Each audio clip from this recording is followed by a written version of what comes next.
Ladies and gentlemen, welcome back to kind of a hybrid Tuesdays with Leroy Roundhouse show. I'm joined by my co-host, Rocco Constantino, and our special guest today. Very, very happy to have him on. You may know him as the pitcher who got the win in Game 7 of the 1986 World Series, or the second spitter in the Seinfeld episode, or from the Rock and Jock Softball Classics.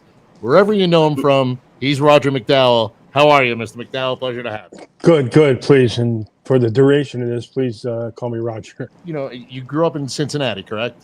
Correct. So, were you a Reds fan growing up? I was, to the extent of the Big Red Machine. I mean, growing up, went down to Crosley Field. And actually, I attended the last game at Crosley and the first game at Riverfront.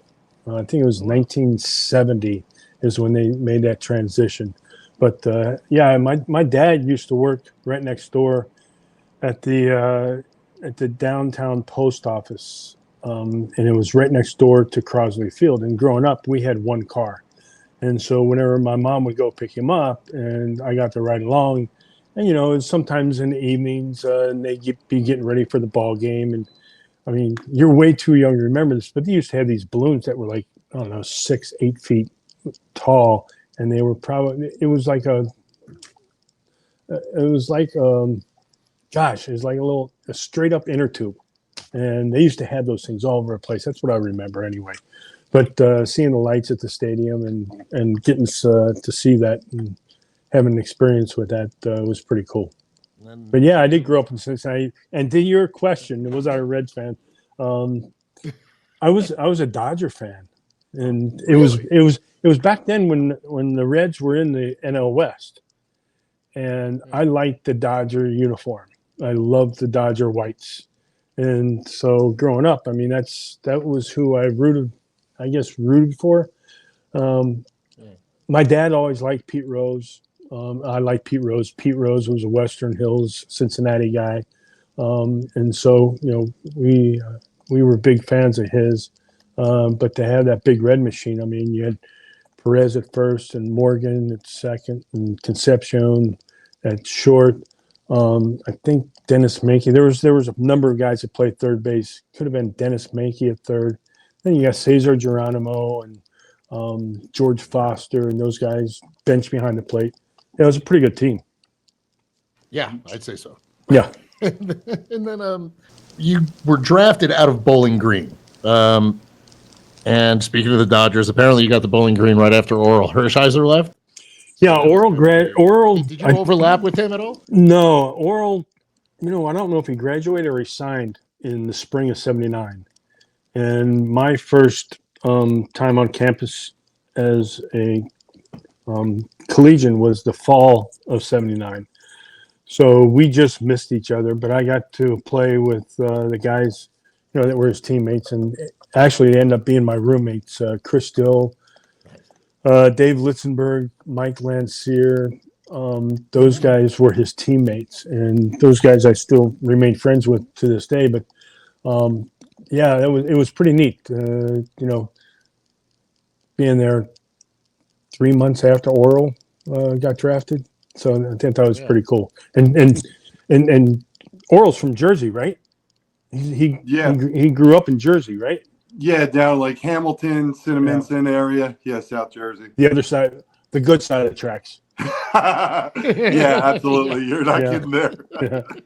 Yeah. Rocco, I know you had a couple of questions about. Go ahead. I'm going to let you take the reins for a minute. Yeah, and thanks for having me. And it's awesome to talk to you, Roger. Like Chris said, I'm a big Mets fan. I was 12 years old, laying on the living room floor watching you guys win it in '86 with my mom, and just awesome memories. So it's just great. But before all that, kind of getting started and being in the minor leagues coming up, obviously we know the history. Mets struggled in the early '80s, but you had all that young talent. Could you see that kind of bubbling up to what it was going to be, and with the guys you played with in the low minors? I couldn't see it. I mean, I was a young kid. I mean, I was 3 years removed from college. So, I mean, I knew I liked the guys I played with in the minor leagues. You know, I got drafted in 1982, and my first foray into minor league professional baseball, I went to Shelby, North Carolina. And Shelby, North Carolina, I'm thinking, this is professional baseball. And I go and fly in this little bitty plane, and I'm not sure where we flew into. It might have been Charlotte. But anyway, we made the drive. Steve Shriver, the director of player personnel, I believe, for the minor leagues for the Mets, picked me up at the airport and drove me to the stadium to meet Rich Miller, who was the manager then. And I go into the locker room, and the locker room this is a high school baseball field, understand. That's where the Shelby Mets played. And the high school locker room was an adjacent building that was just a room, and there was a 2x4 along the walls with nails, and the athletic tape had numbers above the nail, and that was your locker. And so my first roommate was Lenny Dystra and John Givens. Oh, wow. So it's a funny story. You got time? Yeah. We have time. Okay. So I get to Shelby, and there's no place.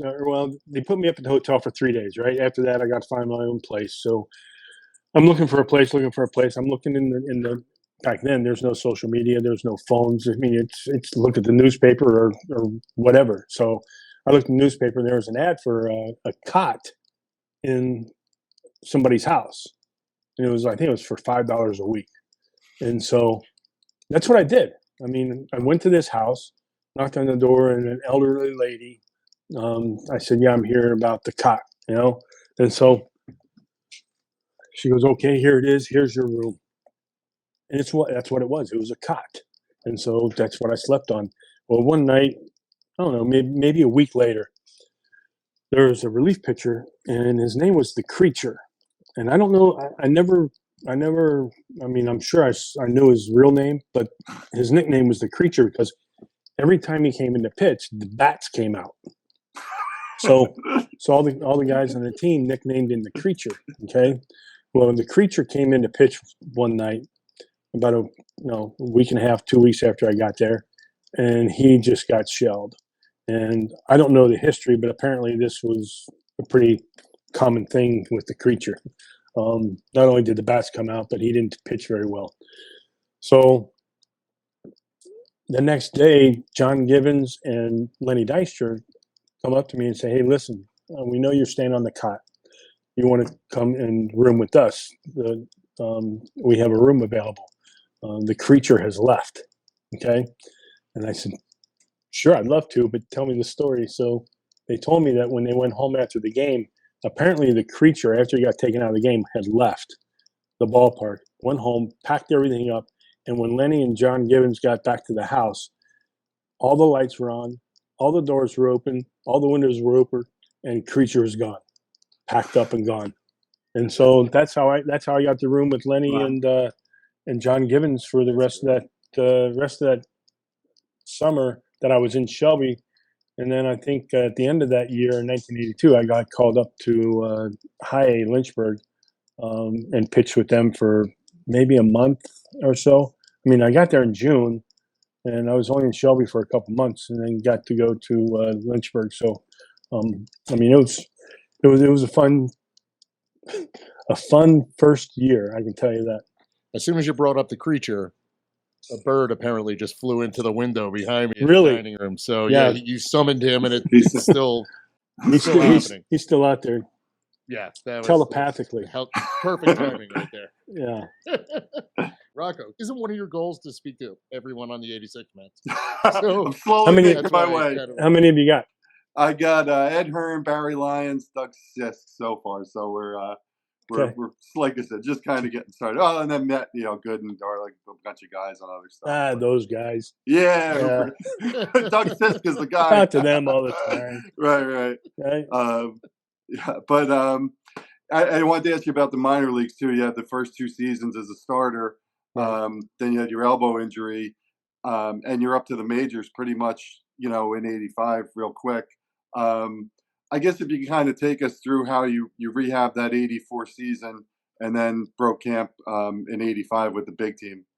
Yeah, 84, Dr. Parks took bone chips out of my right elbow. I think he said there were 10 chips and 3 spurs in my right elbow, and I don't know if it was invented. It might have been at the very uh, first of arthroscopic, but mine was not arthroscopic. I got about an 8-inch scar on my right elbow where they took out the 10 chips and 3 spurs. And so they stitched me up, and I rehabbed the whole year in Jackson, and then got to start rehabbing off the mound and throwing batting practice, and eventually got into a game. Um, but that was 83 when we won the championship. Or was it 84? No, it was 84 when we won the championship. And so, it was difficult, but I knew there was an end game, and at least I believed that there was an end game, and that I would be okay. That this wasn't a career-ending injury, and it was something that you just went through the rehab process, and at the end of the rehab process, you start pitching again. So that being said, I mean, the next that fall I went to instructional league, obviously to get some more innings because I hadn't thrown very many innings that year. I think just at the tail end of the season, I got in a couple games, and then I started a couple games, I think, in the playoffs, and then came in relief a game or two. And that was the year that the Jackson Mets won the Texas League Championship. And so I go into next year, 85, and it's kind of I kind of know I'm going to be a starter in AAA the next year. And they didn't exactly tell me that, but I went into spring training. I believe I was on the 40-man at the time that they had to protect me because of the instructional league and all those things. And so going to 85, and back then that was when they had 10-man pitching staffs. Okay, if you can believe that, there was a 10-man pitching staff, and going to spring training, and it was Bill Latham, Jeff Bettendorf, myself, and I forget the fourth. It might have been Aguilera. But we went into spring training knowing that we were going to be starting as starters in AAA. And that was the plan. Well, toward the end of spring training, and I pitched, and we had all pitched in games. And this was back when we had spring training. Our home was Al Lang Field, but we practiced at Huggins Stengel, which is still there. Unbelievably, it's still there. And so, I don't know, maybe 2 weeks left in spring training, Brent Gaff goes down with an injury. And so they need to fill that spot as the 10th guy. They had their 10-man pitching staff already set. And so I don't know how the process went, but I know on April 1st in 1985, we were sitting, those 4 guys I mentioned, we were sitting in the locker room because Davey wanted to talk to us, okay, along with Mel and I forget who the GM was at the time. Was it Al Harrison or it was Frank Cashin? Cashin. Yeah. And Harrison was assistant GM. So anyway, we're sitting there playing cards because they got the meeting in the coaches in the manager's office, and I don't know if they're trying to debate then who they're going to take as the extra guy until the season, until Brent Gaff gets back from his injury. But anyway, they call in one guy, not me. They call in another guy, not me. They call in the next guy, not me. And I'm sitting there by myself. And when they come out, they don't say anything. I don't see an expression on their face. I don't see happy, mad, crying. But in hindsight, I guess if it was them, somebody would have been happy because I was the last one to go in. And Davey says, "Listen, Roger," he says, "we need to fill a spot. Brent Gaff has been injured, and we need a reliever, and we think you'd suit that role the best. And so you've made the ball club in April 1st." And he says, and my response was, "Is this an April Fool's joke?" He said, and I don't know if it was him or Mr. Casting, he said, "I can assure you that it's not." And so I went north with the club, and I mean, you had asked earlier about if I foresaw anything. I was a kid. I mean, I was a kid amongst men, and I was just happy to be a part of a Major League Baseball team, which was always my dream and goal. But never, I thought it would happen, but I was. You don't know. I mean, you're not that. I'm not that smart, and so I got the chance. I pitched middle relief. I pitched mop-up innings. I pitched whenever they asked me to pitch, and I never said no. And next thing you know, what was it? 11 years later, 12 years later, I'm not able to answer the bell anymore. And so I was very fortunate uh, being in the right place at the right time. You got into coaching, a few years after your pitching career ended. I actually have a question from Kevin Kernan, who says hello, by the way. He wanted Very, me to very, ask very you- good man. Enjoyed being around him. They don't make him like him anymore. He wanted me to ask you a question. This goes to coaching, obviously. He said, how can the new metric-based pitching coaches improve pitchers if they don't work on refining their mechanics? And do owners realize they are being played? He said it must drive you nuts. That sounds that sounds more like a statement. That's how that's Very fitting for Kernan. yeah. Well, I mean, I'm not sure if he said it or I think it was Kevin. He said, that when the data or when this analytic regime started, and with the Oakland A's and Billy Beane, and actually Billy Beane was my roommate in AA, Jackson, Mississippi, and then talking about small world, but and he was you talk about an Adonis. Oh my God, Billy Beane. If you remember pictures of him back then, Oh yeah. I mean, good God, Brad Pitt played him. So, but he was. When you go into the city and you see Atlas, with the world there in front of Rockefeller Center, that was Billy Beane.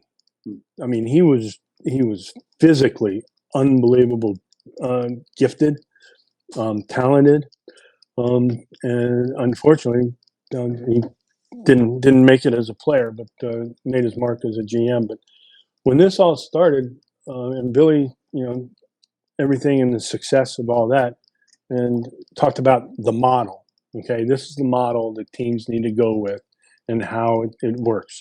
And I think just recently, within the last week, I think it might have been Kevin that did say something along the lines of, "You want to look at a model of how this works? Look at the Atlanta Braves. Look at their coaching staff. Okay, every one of those guys is an experienced baseball coach with knowledge." With hands-on experience, and that the part that I don't want to say is this. Well, the part that's disappointing in all this, as far as whether it's Rich Doobie, Dan Warthen, myself, whoever it may be, it's like not given the opportunity to take the new valuations as far as data and analytics and implement those things. That's the disappointing part, is that never getting that opportunity because somebody deemed us too old to understand the modern concept of numbers and computer and all these things. And so I think the Braves have a terrific model, just from that standpoint, is being and I've always said, the more information a coach has, the better he can present and find out how to make a pitcher better, player better, whoever it may be. It's not the information; or lack of information or more information. There have been changes throughout the game over a lot of years, and so that being said, the possibility of experienced baseball people that they have a gut, they have instincts, they have knowledge, they have tried different different things for different guys over the course of 20, 25, 30 years that work or don't work. And when they don't work, you throw them away, just like anything else. If it doesn't work, hey, I'm going to go away. So I'm not trying to be on a soapbox or anything here, but you want to look at a model and correct me if I'm wrong, but the Braves have been okay for the last few years. Yeah. They've been pretty good. So I mean, and not just in one aspect, but in all aspects. So I think there is some value in that. I think there's a lot of value in that. Absolutely. Speaking of the Braves, and a pitcher who you coached with the Braves is here to say hello. Will Ohman's here with us today. Geez, Wills, you got How you got a lot of balls. Hey, bud, how you doing, kid? I do have a lot of balls. Yeah, I know. I watched you. As do you, because you ran me out there 83 times. Yeah, well, I mean, it was. Believe me, it was a pleasure. No, it was a necessity. Yeah, pretty much. Who do we have available? Hell, just throw them in there. And get that Ohman kid in there. Yeah, Man, how does it feel? 100%. How you feel? I can't feel my fingers. Whatever. Yeah, you'll be all right. Yeah, 5 innings. You'll be able to feel him in 5 innings. Yeah, exactly. Right? You'll feel it tomorrow. We got this great new shot. Yeah. I heard you explaining to the boys here how we've been marginalized and no longer can do arithmetic.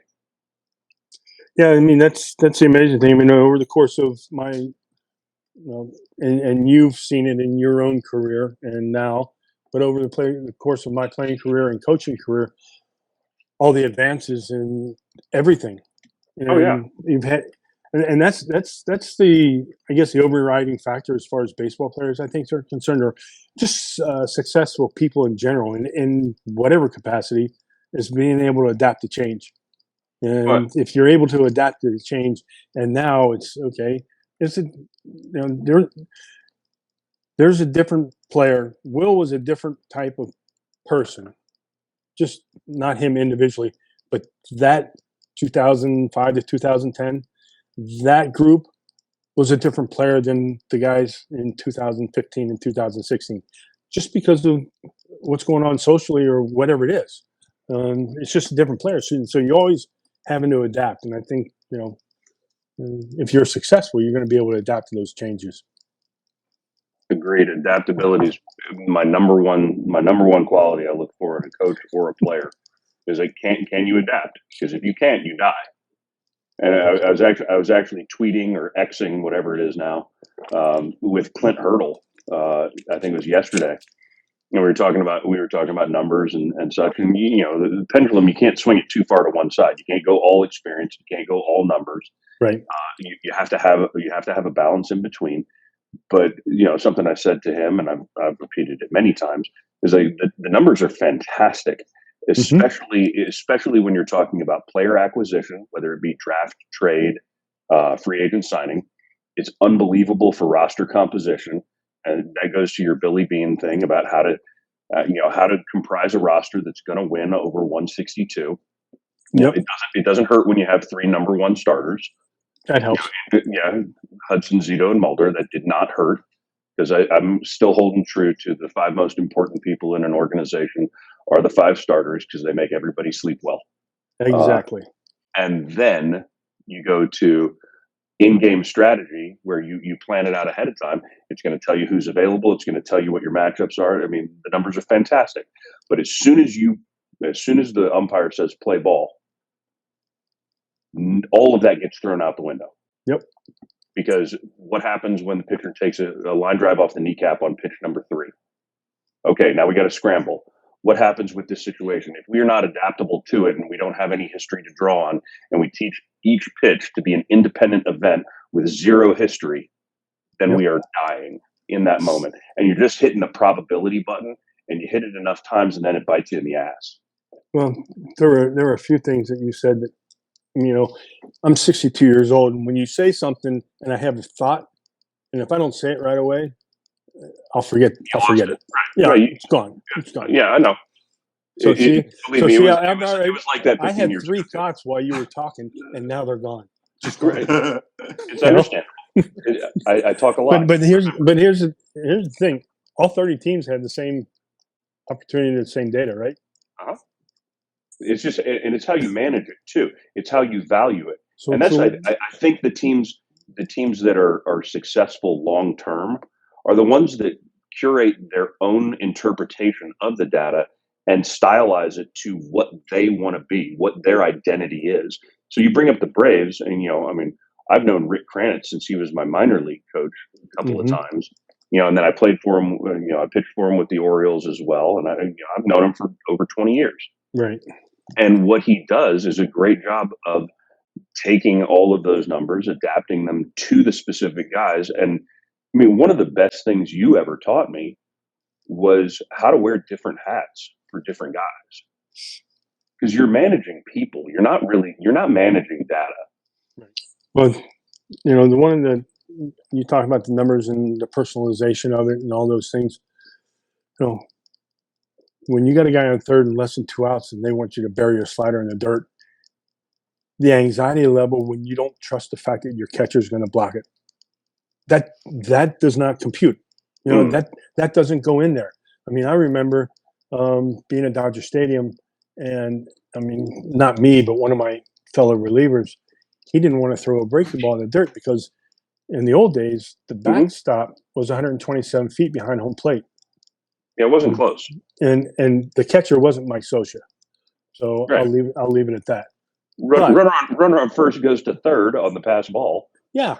But there's and Will, as well as I do, there's an anxiety level of being on the mound.